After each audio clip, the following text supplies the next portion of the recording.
প্রথম কথা হচ্ছে কাকরাবন বিধানসভায় আমরা কার্যকর্তারা বসে একটা নামে পাঠিয়েছি, আমাদের মণ্ডল সভাপতির নাম। সেই হিসাবে ভারতীয় জনতা পার্টির কেন্দ্রীয় কমিটি থেকে শুরু করে প্রদেশ কমিটির সেটাতেই সিলমোহর দিয়েছেন।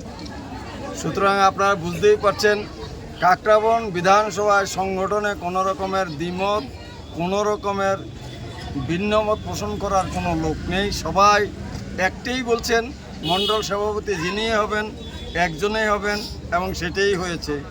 আমি বলবো, আমাদের এই কাকরাবন বিধানসভায় গত 5 বছর থেকে শুরু করে যতদিন বিশ্বজিৎ সরকার মণ্ডল প্রেসিডেন্ট ছিলেন, সংগঠন এবং প্রশাসনের মধ্যে একটা তালমিল ছিল বলেই কাকরাবনের সমস্ত ক্ষেত্রেই অগ্রগতি পরিলক্ষিত হয়। সাংগঠনিক দিক থেকে এবং প্রশাসনিক দিক থেকে কোনোদিন বিধায়ক হিসাবে আমার সাথে ওনার মতদ্বৈধতা হয়নি, আমি বিধায়ক হিসাবে মণ্ডল প্রেসিডেন্টের সাথে কোনো মতদ্বৈধতা হয়নি। শুধু মণ্ডল প্রেসিডেন্ট নয়, সমস্ত দেবতুল্য কার্যকর্তারা বিধায়ক বানিয়েছেন। সবাইকে নিয়ে আমরা চলার চেষ্টা করছি। এর মধ্যে হয়তো আমাদের ভুলভ্রান্তি থাকতেই পারে, কাজ করতে গিয়ে ভুল হয়, কিন্তু সর্বোপরি কাকরাবনের সমস্ত দেবতুল্য কার্যকর্তারা এক বাক্যে স্বীকার করছেন যে আমাদের সারা রাজ্যের 7টা মণ্ডলের মধ্যে কাকরাবন একটা ভিন্ন রূপ নেয়।